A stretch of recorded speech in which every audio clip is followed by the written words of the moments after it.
Before the investigation begins, be sure to check out our history video regarding the Pearis Cemetery. The video includes both history of the location plus paranormal experiences that have occurred here.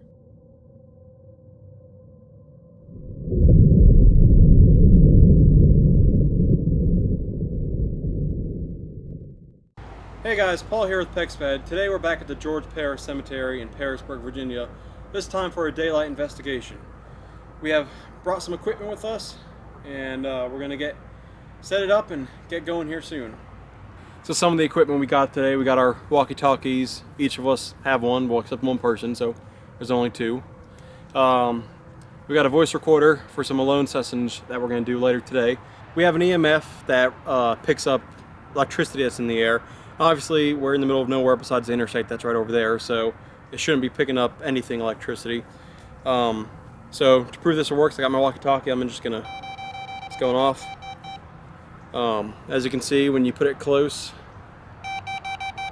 the number goes up. So we're going to be using this for our Lerone systems as well. We also have a flashlight that doubles as a flashlight and a UV light. So there's a regular flashlight. And there's a UV light. This can tell us we're going to do a before sweep of the cemetery with both the EMF and the UV light to see if there's anything interesting on any of the graves, and then before we leave we're going to do the same thing. So right now we have a trail cam. We're just trying to find a good spot to put that right now. The graveyard's pretty small, but I don't think we're going to be over here as much as we are over on the side where Captain George Pearis' grave is. So we're setting up the trail cam right now, turning it on. Hopefully, yeah, it's on. The camera's red. Wrap around this tree, hopefully get a general view of this section. So trail cam's all set up. We're putting it on this tree, like I said, has a good view of this section. It's on, it's working, so we're gonna start the investigation. Before we decided to start the investigation, we needed to do a sweep of the cemetery. We brought both the EMF detector and the UV light and scanned over various tombstones as well as some interesting locations around the cemetery. Later, after the investigation, we would go back and do the same thing to see if anything changed.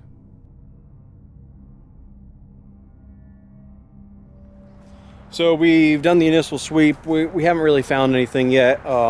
Nothing alarming, nothing that was interesting yet. It's getting a little darker out. We only have till 8:30 in the state of Virginia where we are. It's illegal to be in a gravesite after dark. So sunset's at 8:32, so we're gonna leave about then.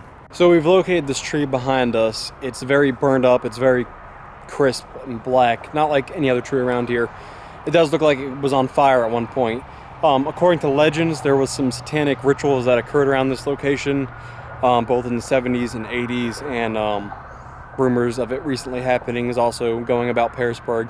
So, I mean, I'm sure it was just like a brush fire or something, that can reasonably be explained. But I mean, it still is interesting that this tree matches up with the rituals that people were supposedly performing around here. We're going to keep exploring. After performing the initial scan and investigating the cemetery as a team, we decided to each split up and spend 15 minutes alone at the Captain George Pearis tombstone. This was guarded by a brick wall that we'd each sit in for 15 minutes and see if we can communicate with Captain George Pearis.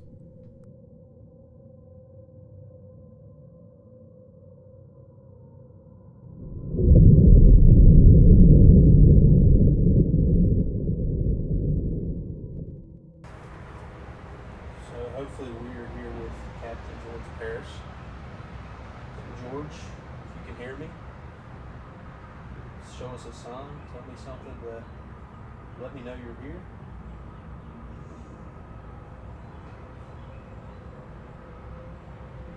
So George, what was the war like?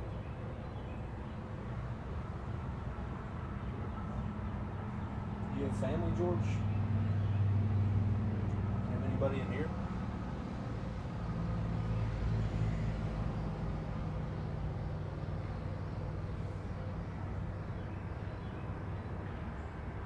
You can hear me, send us a sign or something, George.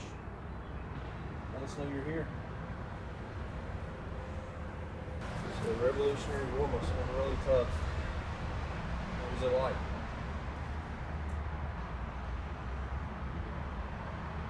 I'm just communicating with you.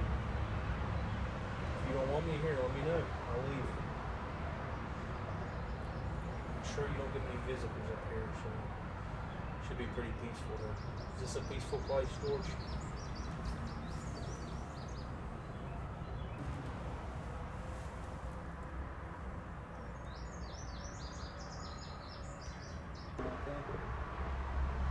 Anything you want to talk about, George? I'm here to listen. You tell me what you want to hear. Tell me what you want to talk about. Sure you don't get a lot of visitors. I'm here to talk to you. I want to hear from you. See if you got anything you want to say.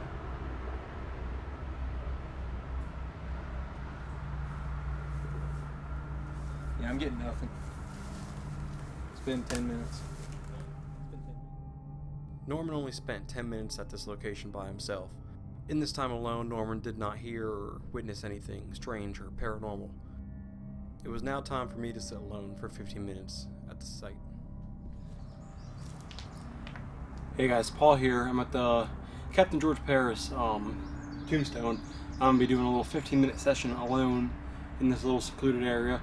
Sean and Norman went off, on a little hike on the Appalachian Trail to see if they can see anything out there. But I got the EMF detector in my hand. We're going to see if that does anything.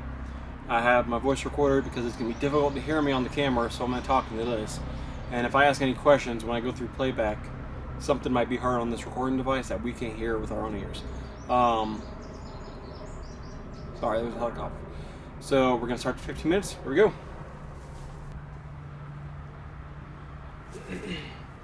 My name is Paul Degnall. I'm here to speak with Captain George Pearis from the Revolutionary War.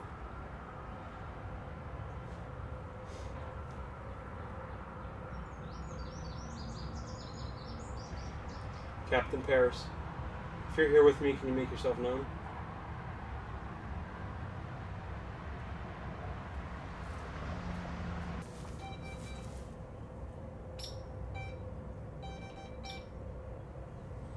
So I just got a hit on my EMF.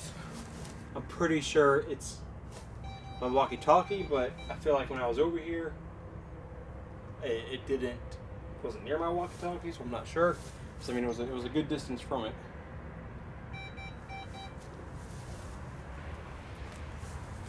That was weird. Okay, well, wouldn't count that as a paranormal experience, but I mean, to start, like I said, it easily could have been my walkie-talkie putting off the noise, but I'm unsure. We're going to continue asking questions. And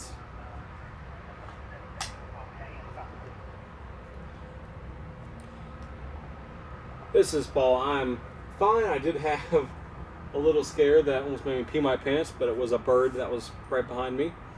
And my EMF recorder did go off about twice, but I believe it could have been my walkie-talkie setting it off. Okay, so I'm going to try a little experiment. I got my flashlight here.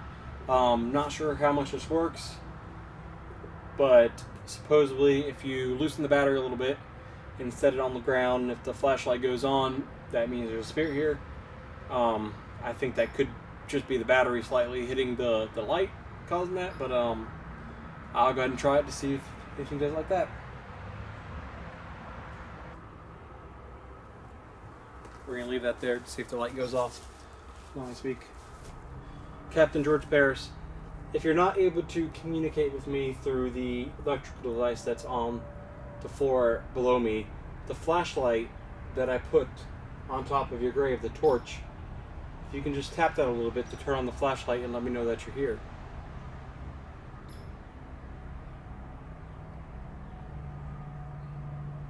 Just move that flashlight that's on top of your tombstone.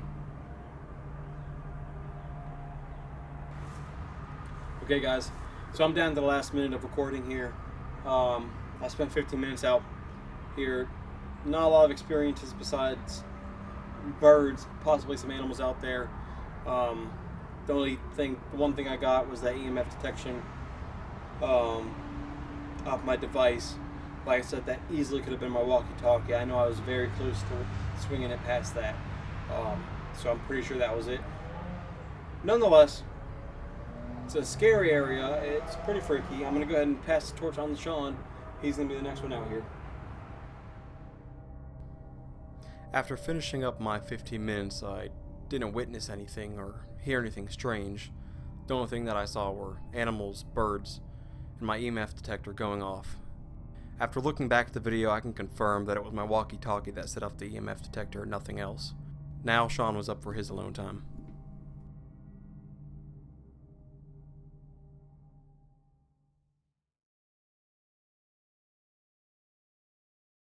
Record at the exact same time, Junior. I'm pretty sure, at least. It might be just a little bit off. Whoopsie, that's not what I meant to do. Alright.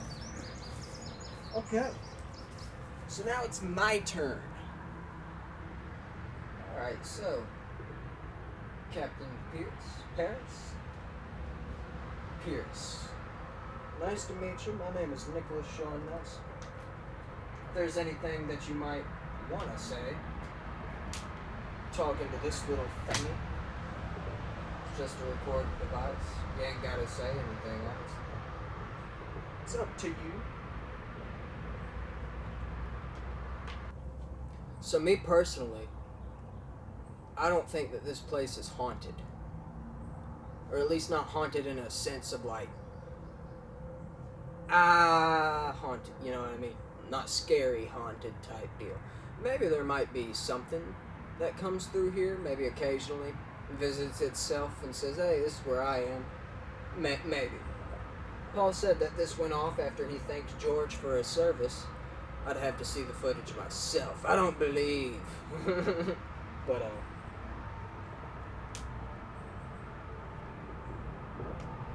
yeah, I don't think this place is haunted, and I don't think that it's protected by some evil entity. I don't believe that at all. Because kinda not much has happened since we've gotten here. And this is only the first time that we've done this here, so, you know, maybe that's not enough. Maybe we would need to come down here 2 or 3 different times and familiarize ourselves with the area at that very second. So, thank you guys for sitting here with me, and hope you enjoyed what you saw. Hopefully we caught something on the recorder, because I know this EMF didn't go off at all. Alright. Just like me and Norman, Sean didn't witness or hear anything strange as well. He did try to communicate with Captain George Pearis more than we did, but we still didn't get anything back in return. Why is it saying that there's no memory card inside? So we're back. There's some strange stuff happening to the camera right now that we didn't even notice. The battery bar says there's 2 hours of battery left, or there's 2 bars of battery, which should be about 2 hours, but the actual minutes say there's only 3 minutes left, and it's saying that there's not even a memory card, an SD card inside the camera right now. So that's a little strange. I know from what I've seen on TV and from research that spirits can mess with electronics in strange ways. So I have no idea why that is. It's down to 2 minutes now, so the camera's probably gonna die. So We only got about 2 minutes, so I'm gonna go ahead and say what I think it is, and then let Norman say what he thinks it is, and Paul say what he thinks it is, and we're just gonna do it all together real quick. But personally, I think he might want us to get the hell up out of here. What do y'all think? It's really strange. I've had this camera for about 2 years now. I think Sean would agree. Yeah. This has never happened, and we filmed time lapses for 3 hours before. We've done a lot of stuff with this camera. This has never happened, and it's strange to say that there's 2 bars of battery left, but we're down to 1 minute time now. Yeah. So the camera is about to turn off.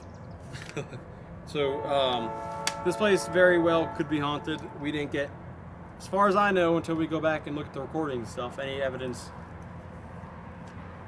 visually, but I think maybe audioly, if that's a word, we could have got something, and then through the camera, that's a strange occurrence. Like I said, no proof that there's spirits out here. It could be very coincidental, and it could be something that we just can't explain electronically. But yeah, any word, Norman? Man, there's definitely something weird going on here. But when we get back, we look at that thing and figure it out and see what we got. It was time to head home. It was 8:30 and it was getting dark, and we had to be out of the cemetery. I still can't say whether this cemetery is haunted or not. For us, we did not witness anything. We didn't hear, we didn't see, and playing back both the video and audio recordings, we didn't catch anything that our eyes or ears didn't see or hear. We do plan on coming back with better gear and better equipment, and a better knowledge of how to perform an investigation. We hope you like this video, and be sure to watch the next.